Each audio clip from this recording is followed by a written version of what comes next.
तो hey guys, जैसा कि आप सब लोगों को पता ही होगा कि कल एसबीआई पीओ का फाइनल रिज़ल्ट आ चुका है।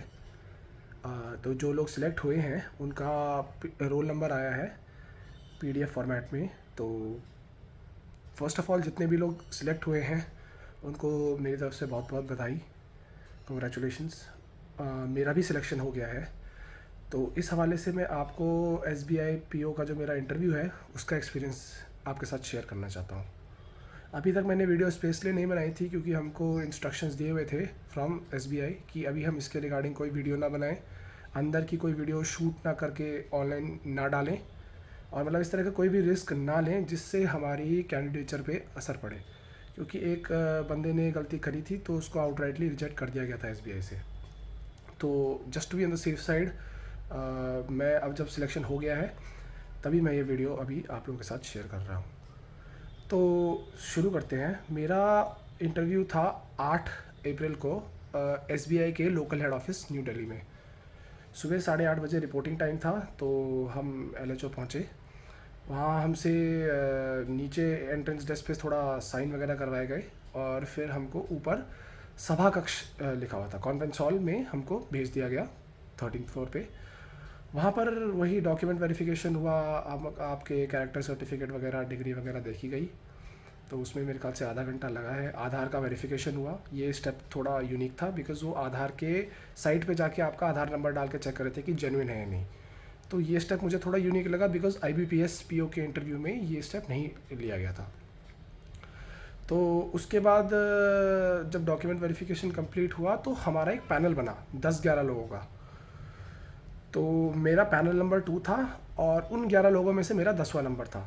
हमको आईडी कार्ड्स दिए हुए थे, उसमें रोमन न्यूमरल में 2 लिखा हुआ था और उसके बाद डैश लगा के जो भी आपका नंबर है इन ऑर्डर, वो नंबर जो ऑर्डर वाइज दिया गया था वो इंटरव्यू के काम आता है। जैसे मेरा 10th नंबर था 11 आउट ऑफ 11 स्टूडेंट्स, मतलब मेरा इंटरव्यू नंबर भी 10वां होगा उन 11 बच्चों में से।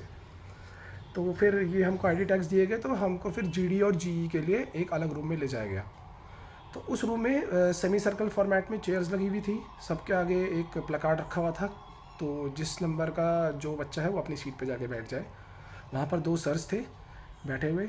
तो उन्होंने पहले अपना इंट्रोडक्शन दिया और हमसे भी इंट्रोड्यूस करने को कहा। फिर उन्होंने टॉपिक दिया हमको डिबेट के लिए, और उसके लिए 10 मिनट दिए हमको प्रिपरेशन के लिए, और फिर 15 मिनट तक हमारी डिस्कशन चली है। तो जीडी का जो टॉपिक था ग्रुप डिस्कशन का, वो था कि how can the gender gap in finance be reduced. जो मतलब आदमी और औरतों के बीच का जो वेतन का फ़र्क है स्पेशली फाइनेंस सेक्टर में, उसको कैसे कम किया जाए। तो इस पे हमारी डिबेट हुई थी। थोड़ा हम करे 10-12 मिनट तक हमारी डिबेट चली थी। तो मैंने ये पॉइंट उठाई कि women should be incentivized to join the financial main fold of the society, particularly the underprivileged females। मतलब जो गरीब तबके की महिलाएं हैं उनको थोड़ा मतलब कुछ देना चाहिए ताकि वो स्वेच्छा से आके ज्वाइन कर सकें। जैसे आप थोड़ा कैश दे सकते हैं, छात्रवृत्ति दे सकते हैं, स्कॉलरशिप्स वगैरह, ताकि उनका भी मन करे आगे आने को। सेकंड पॉइंट मैंने ये उठाया था इसमें कि महिलाओं को और हायर पोजीशंस पे हमको लेके जाना चाहिए ताकि वो बाकी लोगों के लिए रोल मॉडल बन सके। वहाँ पर मैंने अरुंधति भट्टाचार्य मैम का एग्जांपल दिया जो एसबीआई में पहले फॉर्मर चेयरमैन रह चुकी हैं। और बाकी एजुकेशन का भी पॉइंट उठाया था, बट वो सारे लोगों ने उठाया था। तो इसी तरीके से हमारी जीडी कंप्लीट हुई। बाद में कंक्लूजन का टाइम आया तो मैंने इनिशिएटिव लेके थोड़ा सा कंक्लूड करने की कोशिश करी थी उसमें। उसके बाद ग्रुप एक्सरसाइज हुई। ग्रुप एक्सरसाइज में क्या होता है, आपको एक पैराग्राफ दिया जाता है, मतलब एक टॉपिक दिया जाता है मोरलेस। उसमें क्या करना होता है, आपको एक पॉइंट्स की लिस्ट दी जाती है। तो उसमें आपने रैंक करना होता है कि कौन सा पॉइंट आपके हिसाब से पहले आना चाहिए, कौन सा पॉइंट सेकंड आना चाहिए, कौन सा पॉइंट थर्ड, ऐसे कर करके। एक तो आपकी इंडिविजुअल रैंकिंग हो गई। फिर आप उसको डिस्कस करके आप लोग फाइनली ग्रुप की रैंकिंग निकालते हैं कि ग्रुप के हिसाब से फर्स्ट कौन सा होना चाहिए, सेकंड कौन सा होना चाहिए, थर्ड कौन सा होना चाहिए, इस तरीके से। तो हमारे को जो टॉपिक मिला था वो था डिजिटल इकोनॉमी, मतलब moving towards cashless economy, digital वाला जो सीन होता है उसके लिए। अब उसमें हमारा बेसिकली एक इशू आ गया था कि फर्स्ट पॉइंट कौन सा होना चाहिए, सेकंड पॉइंट कौन सा होना चाहिए। ग्रुप में ये दिक्कत हो गई थी। उसमें 2 पॉइंट थे। पहला पॉइंट था कि जनधन अकाउंट खुलने चाहिए, दूसरा पॉइंट था कि जो नेटवर्क एग्जिस्टिंग है उसको और स्ट्रेंथन करना चाहिए। तो हमारे ग्रुप में बेसिकली इसी बात पे बहस होगी कि पहला इन दोनों में से पहला पॉइंट कौन सा होना चाहिए, मतलब किसको फर्स्ट प्रायोरिटी मिलनी चाहिए। कुछ लोग कह रहे थे कि नहीं जी पहले जनधन अकाउंट खोलने चाहिए, कुछ लोग कह रहे थे नहीं जी भैया पहले एग्जिस्टिंग नेटवर्क स्ट्रेंथन होने चाहिए। तो मैं पर्सनली मैं पहले जनधन अकाउंट खोलने के फेवर में था, बिकॉज़ यार अगर आपके पास अकाउंट ही नहीं होगा तो फिर आप नेटवर्क का क्या करोगे, है ना। किसी भी तरह का डिजिटल इकोनॉमी या अगर आपने कैशलेस की तरफ मूव करना है तो प्रायोरिटी तो आपकी बैंक अकाउंट होते हैं, है ना। तो इसी बात पे हमारी बहस हो गई काफ़ी समय तक, 8 मिनट चली हमारी बहस लिटरली फर्स्ट और सेकंड पॉइंट के लिए। फिर एंड में हमको शो ऑफ हैंड्स करना पड़ा क्योंकि दोनों ही ग्रुप आपस में टकर गए थे, कोई मान ही नहीं रहा था। तो फिर हमारा वाला जो जनधन को जो प्रायोरिटी दे रहे थे वो जीत गए 6-5 मेजोरिटी से, मतलब 6 लोग हमारे साथ थे और 5 लोग उनके साथ थे। तो बाकी पॉइंट्स में तो कोई भी मतलब किसी को भी कॉन्फ्लिक्ट नहीं था, तो बाकी पॉइंट्स हम जल्दी जल्दी हमारे निपट गए थे। बेसिकली फर्स्ट और सेकंड पॉइंट में ही हमारे इशू थे। तो फिर हमारा इसी तरह से ग्रुप एक्सरसाइज भी कंक्लूड हो गई। फिर हमको ऊपर वाले एक फ्लोर में ले जाया गया हमारे पूरे पैनल को, रिफ़्रेशमेंट्स दिए गए। तो हमने वो खाए, तब तक आई गेस लंच टाइम भी हो गया था, तो हमारा थोड़ा एक्सटेंडेड ब्रेक हो गया। तो हमारे ग्रुप वाले ऐसे ही आपस में बातें कर रहे थे कि कौन कहाँ से है, ये वो सब, मतलब getting to know each other. फिर उसके बाद इंटरव्यू स्टार्ट हुए। हम सबको वापस नीचे कॉन्फ्रेंस हॉल में बुलाया गया, सभा कक्ष, जहाँ पर हमारा डॉक्यूमेंट वेरिफिकेशन हुआ था, और हमको बैठने को बोला गया। फिर एक एक करके सारे लोग जाते रहे, इंटरव्यू देते रहे अपने, और फिर हमको क्लियरली बोला गया था कि कोई भी इंटरव्यू के क्वेश्चन डिस्कस नहीं करेगा और आप सीधे जाके अपना यहाँ पर वापस नहीं आएंगे। अगर आप इंटरव्यू दे चुके हैं तो you will not come back here. तो फिर हमने कहा ठीक है। तो हमको कोई आइडिया नहीं लग रहा था ऐसे कि कैसे होगा, क्योंकि IBPS PO में तो बंदे बता रहे थे कि इंटरव्यू में क्या पूछा है, किस तरह से पूछा है, तो थोड़ा बहुत हमको हेल्प मिल जाती है उसमें। तो चलिए फ़िलहाल तो मेरा नंबर आ गया इंटरव्यू में, 3-1 बजे के बात है ये, अराउंड 3 o'clock मेरा नंबर आ गया था इंटरव्यू का, क्योंकि मैं सेकंड लास्ट था। तो जाते ही पहले मैंने ये गलती वहाँ पर कर दी कि वहाँ जाते ही मैंने गुड मॉर्निंग बोल दिया 2 सर्स को। वहाँ पर एक्चुअली 2 सर इस तरफ बैठे हुए थे, एक सर सामने बैठे थे, एक मैम इस तरफ बैठी थी और उनके बगल में एक सर बैठे हुए थे, टोटल 5 लोग थे। तो जब मैंने लेफ्ट से स्टार्ट किया, 2 को मैंने गुड मॉर्निंग बोल दिया। तो जैसे ही मैं बीच वाले सर पे आया तो उन्होंने कहा गुड आफ्टरनून, बैठ जाओ, सिट डाउन।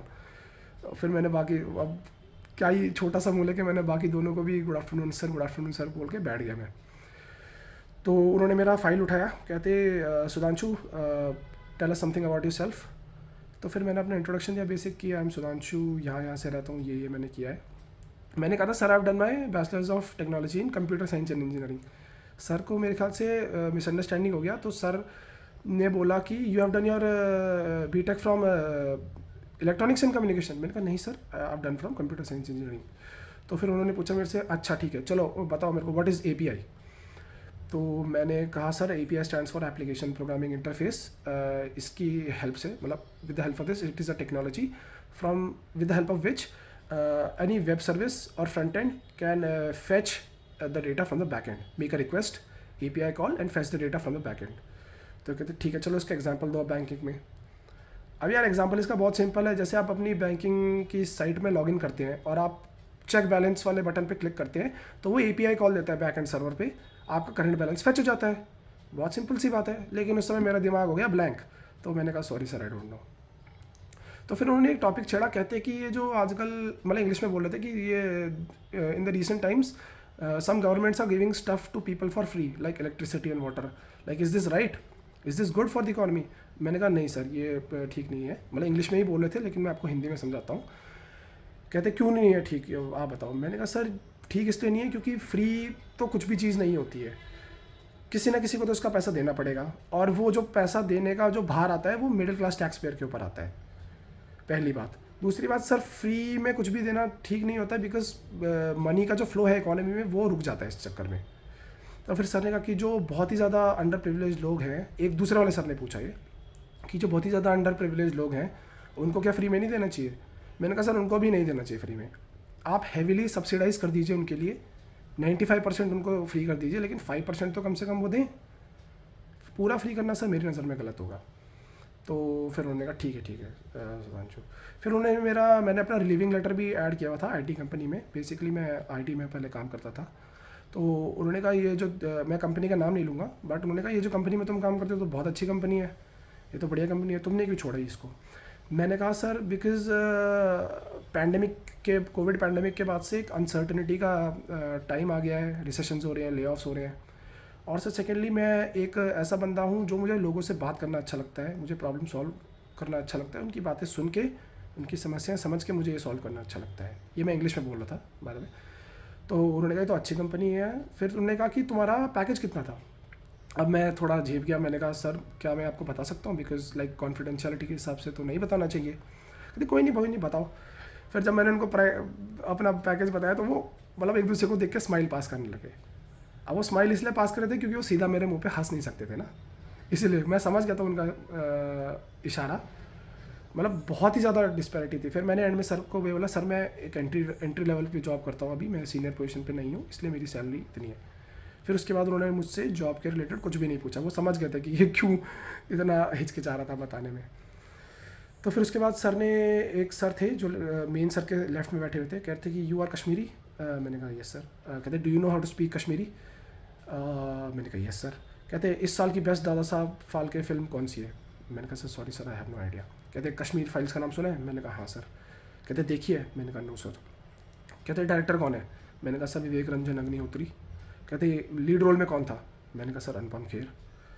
फिर ये सर थोड़ा एग्रेसिवली पूछ रहे थे, एक तो था कि बंदा आराम से पूछे, वो थोड़ा एग्रेसिवली पूछ रहे थे कि are you Kashmiri? Do you speak Kashmiri?